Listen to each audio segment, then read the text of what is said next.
Vous êtes chef d'entreprise et vous avez pour projet de revendre votre société, ou alors vous êtes peut-être même déjà en train de le faire. Vous vous posez des questions de savoir comment céder votre société de la meilleure manière et surtout optimiser la fiscalité sur la plus-value de cession que vous allez faire. Eh bien, il y a un article de loi qui prévoit la possibilité d'optimiser cet impôt-là sous contrainte qu'on va voir aujourd'hui. Bonjour, je m'appelle Étienne de Saint-Vermin, je suis family officer chez Sapiens. Je suis ravi de vous retrouver aujourd'hui pour aborder l'épineux sujet de l'apport-cession dans le cadre de l'article 150.0 du Code général des impôts. Dans cette vidéo, évidemment, on va revenir dans un premier temps sur le principe de base de l'article 150.0 du CGI, donc de l'apport-cession, et comment ça fonctionne. Ensuite, on va faire une passe rapide sur les investissements qu'il est possible de faire, en fait, dans le cadre du réinvestissement du produit de cession de sa société. Après, je vais vous donner des tips très concrets qui vont vous permettre de passer à l'action et qu'il faut avoir en tête avant même de réfléchir à céder sa boîte. La dernière partie, probablement le plus important, je vais vous donner un exemple concret d'une stratégie qu'on met en place avec nos clients pour les accompagner dans l'apport-cession.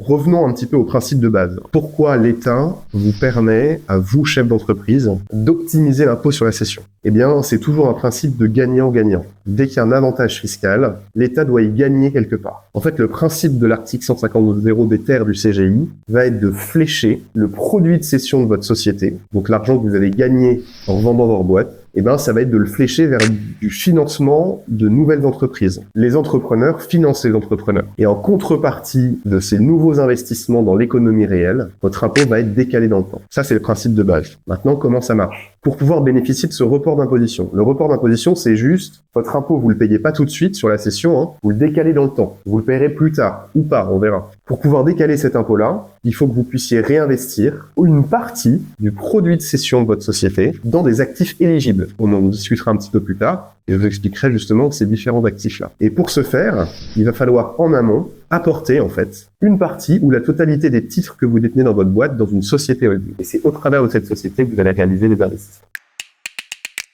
Le premier point, c'est de savoir dans quoi est-ce que je peux réinvestir mon produit de cession pour que mon impôt puisse être reporté. Alors déjà, il y a un quota de 60% du produit de cession qui doit être réinvesti. C'est-à-dire que sur les 40% restants, vous faites ce que vous voulez. Investir dans de la bourse, des ETF, du private equity sans contrainte, de l'immobilier, il n'y a aucun sujet. Les 60% restants, en revanche, ils vont pouvoir être fléchés, comme je vous l'expliquais, vers des actifs éligibles. Donc les actifs éligibles, ça va être principalement de l'immobilier, sous certaines formes, ou de l'investissement dans des entreprises, sous d'autres formes.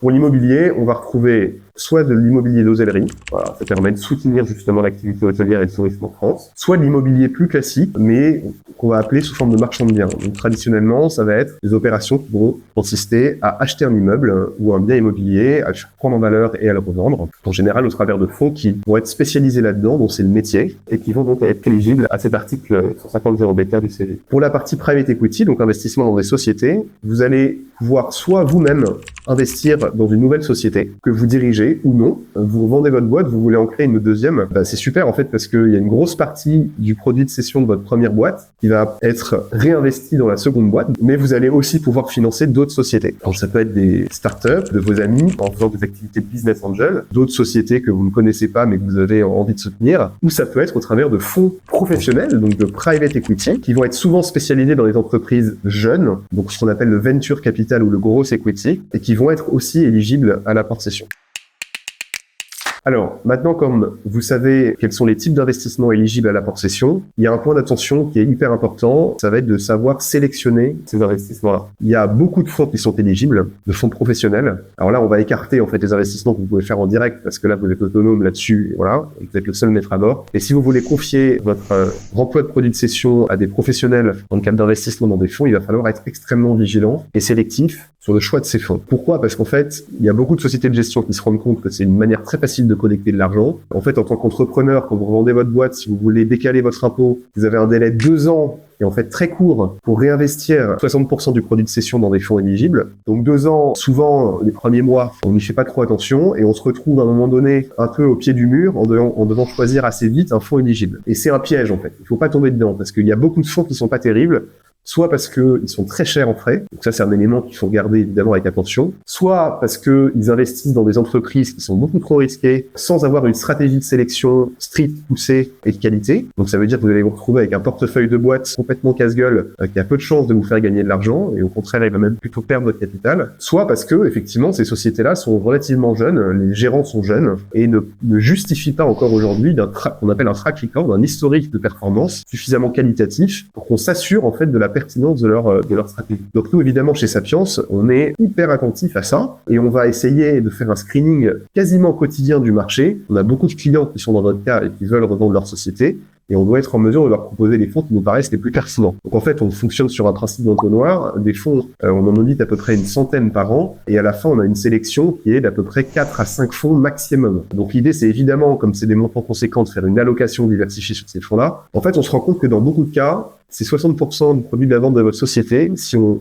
compare ça à votre patrimoine global, c'est un montant qui peut être extrêmement important. Si vous investissez 50% de votre patrimoine d'un coup, il vaut mieux être vigilant à ce que ces fonds-là et le choix des classes d'actifs soient pertinents par rapport à ce que vous avez fait par ailleurs. Donc par rapport aux 40% restants du produit de cession de la boîte dans votre société holding, mais par rapport à ce que vous avez aussi en direct dans votre patrimoine perso. Donc nous, c'est évidemment des éléments qu'on va prendre en compte quand on construit cette stratégie-là. On va regarder comment votre patrimoine personnel est constitué. Est-ce que vous avez déjà des contrats d'assurance vie? Est-ce que vous avez déjà des investissements dans du private equity? Est-ce que vous avez beaucoup d'immobilier? Et en fonction de tout ça, en fait, on va aussi affiner notre sélection de fonds sur la porte-cession, le 150 BTR, pour que ce soit cohérent. Et que vous ayez au global, dans votre patrimoine global, personnel et professionnel, une allocation qui soit diversifiée, décorrélée et cohérente par rapport à votre projet à vous et à vos objectifs. Pour vous renseigner sur ces sujets-là, qui sont absolument fondamentaux dans votre vie de chef d'entreprise, prenez rendez-vous avec Sapiens. Vous avez un lien qui est juste en dessous dans la description de cette vidéo. Vous allez rentrer directement en contact avec un de nos family officers, ce sera moi ou un de mes collègues, et on sera absolument ravis de vous aider à décortiquer cette situation-là et de pouvoir vous faire monter en compétence en amont de votre session. Vous avez sûrement aussi dans votre entourage des proches qui sont chefs d'entreprise et qui vont être intéressés par ces contenus-là. Eh bien, partagez-leur cette vidéo. Nous serons ravis de pouvoir aussi les aider. Premier tips, anticiper. On l'a déjà dit dans d'autres précédentes vidéos sur cette chaîne, plus vous anticiperez la cession de votre société, et ça passe notamment par la création d'une holding le plus tôt possible, plus vous allez pouvoir optimiser. Je m'attarde un petit peu sur cet aspect-là. Le cadre du réinvestissement dans le 150 BTR qu'on a évoqué précédemment, c'est valable uniquement si vous avez apporté les titres de votre entreprise dans une holding relativement récemment avant la cession de la boîte. Si vous avez apporté les titres dans votre holding il y a très longtemps, vous n'êtes pas tenu de respecter les 60% de réinvestissement dans des fonds éligibles. En fait, vous investissez dans ce que vous voulez et votre impôt est quand même reporté. Donc, vous sortez pas les fonds de la holding. Ça, c'est important. Donc, si vous créez votre société holding assez vite après avoir créé votre entreprise et que vous apportez rapidement les titres de votre entreprise opérationnelle dans votre société holding, les titres faciliter de toute façon la cession de la boîte après et vous serez beaucoup moins contraint. Donc, l'anticipation, c'est la clé. Le deuxième facteur qui est important d'avoir en tête aussi là-dedans, c'est un aspect transmission. Si vous avez des enfants et que vous vous dites, moi j'ai quand même une envie d'optimiser la transmission de mes enfants pour leur éviter de payer trop cher en frais de succession, je veux leur transmettre mon patrimoine rapidement, et ça vaut le coup de créer la société holding aussi vite et de faire rentrer les enfants dedans et de leur transmettre rapidement les parts de la société, surtout quand la holding elle vaut pas grand-chose. Vous la transmettez en nue propriété régulièrement parce que vous avez des abattements qui sont possibles. Alors sur cet aspect-là, si ça vous intéresse, on va faire une autre vidéo qui sera dédiée à ce sujet-là, de la holding patrimoniale et surtout de l'aspect transmission. Mais le conseil global qu'il faut retenir ici, c'est anticiper. Alors, autre petit tips, c'est que si vous vous retrouvez effectivement quelques mois avant la cession, vous n'avez pas anticipé, vous créez votre société holding et vous voulez apporter les titres de votre société dedans. En fait, il n'est pas forcément pertinent de tout apporter. Et au contraire, ça peut valoir le coup d'en garder une partie, des titres de sa société opérationnelle détenue en direct et de payer tout de suite l'impôt sur la cession. Pour plusieurs raisons. La première, c'est que peut-être que vous détenez les titres de votre entreprise depuis un certain temps et que du coup, vous allez pouvoir bénéficier d'une fiscalité un petit peu allégée puisqu'en fait, vous allez avoir un abattement pour durée de détention de titres qui peut aller jusqu'à 85%. Donc, si vous cédez les titres de votre entreprise que vous détenez en direct, eh bien, vous n'allez pas forcément payer 30% d'impôt et la plate taxe aujourd'hui, mais peut-être un peu moins. Mais la réalité, c'est qu'en fait, vous avez peut-être besoin de cet argent-là directement à titre personnel. Parce que si vous remontez tout dans votre société holding, oui, l'impôt sera décalé, mais à condition de laisser l'argent dans votre société holding. Mais si vous, à titre personnel, vous avez envie, je sais pas, de partir en voyage, d'acheter une résidence secondaire, peut-être de faire une donation en direct à vos enfants parce qu'ils ont besoin de s'installer, ben c'est de l'argent que vous allez avoir besoin de récupérer en perso. Et donc, du coup, il y a un équilibre à trouver entre l'argent que vous allez remonter dans la holding, donc la partie des parts de votre société que vous allez remonter dans la holding et qui bénéficiera du report d'imposition, et la partie que vous allez conserver en direct, qui sera fiscalisée, mais que vous allez utiliser pour développer votre patrimoine personnel. Dernier petit conseil sur cette partie-là,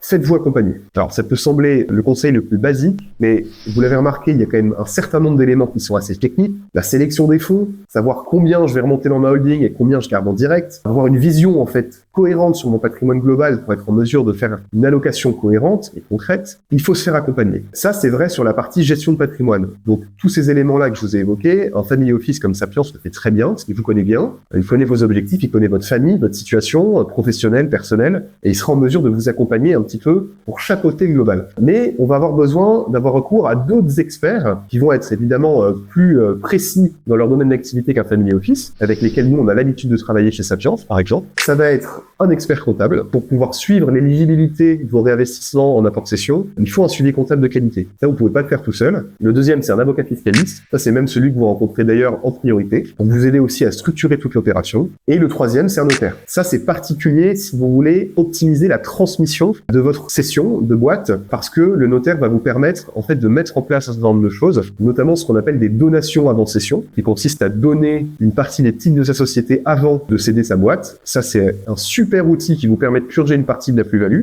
mais le notaire va vous permettre de le faire de la meilleure des manières. Et le deuxième aspect, c'est l'aspect transmission a posteriori des parts de la société holding, soit via un pacte du trade, pas pour aller payer aussi dans une autre vidéo sur la transmission, soit directement d'une partie des parts. Donc dans tous les cas, vous allez avoir besoin à minima d'un conseiller patrimonial ou d'un family officer. S'il est bon, il vous redirigera vers les autres professionnels. Et après, vous aurez un expert comptable, un avocat fiscaliste et éventuellement un notaire.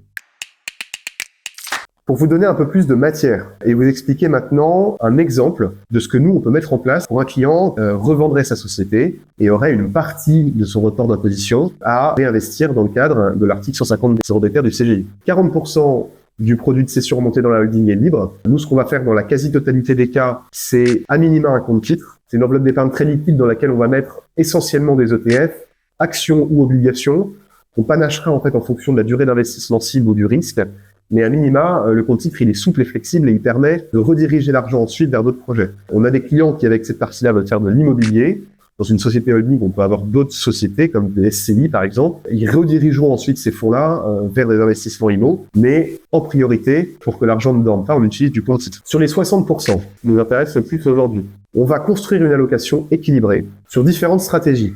Donc on va avoir des fonds de private equity. Nous, idéalement, on va éviter tout ce qui est venture capital. Pour une raison simple, c'est la prise de risque. Les fonds de venture capital, ils sont extrêmement risqués puisqu'ils vont investir dans des boîtes qu'on appelle en early stage. Donc, c'est des boîtes qui viennent de se tenter sur des premières séries de levée de fonds. Donc, évidemment, le risque de défaut, il est beaucoup plus conséquent. On va privilégier des fonds qui vont être plutôt concentrés sur des stratégies de growth equity. Donc, ils vont commencer à financer les entreprises au moment où ils vont atteindre leur premier point de rentabilité. Donc là, le risque, évidemment, de défaut, il est beaucoup moins important. Donc, on a une sélection de 2 fonds principaux qui investiront de toute façon éventuellement, essentiellement en France ou en Europe parce qu'on est contraint par l'article 150 des terres d'investir dans ces zones géographiques. Ça, c'est le private equity. Ensuite, on va avoir une sélection qui va être aussi sur les infrastructures, une classe d'actifs qu'on aime beaucoup parce qu'elle a un pouvoir de décorrélation hyper important par rapport aux autres classes d'actifs. Et ça veut dire quoi? Ça veut dire que s'il y a une partie de votre allocation qui est mise à mal par un contexte économique qui n'est pas favorable au private equity, et bien peut-être que votre poche infrastructure à côté, elle continuera de performer. Et ça, dans une allocation globale, c'est extrêmement puissant. Et on a troisième catégorie qui va être plutôt l'immobilier, avec une grosse concentration sur l'immobilier qu'on appelle value add. L'immobilier value add, on n'a pas de spécificité en termes de secteur IMO. On peut faire un peu de tout. On peut faire du résidentiel, du commerce, de l'entrepôt, de la logistique, du bureau. On est extrêmement flexible et on fait prendre en valeur des logements. Et ça, c'est ce qui a pu diversifier sur l'immobilier.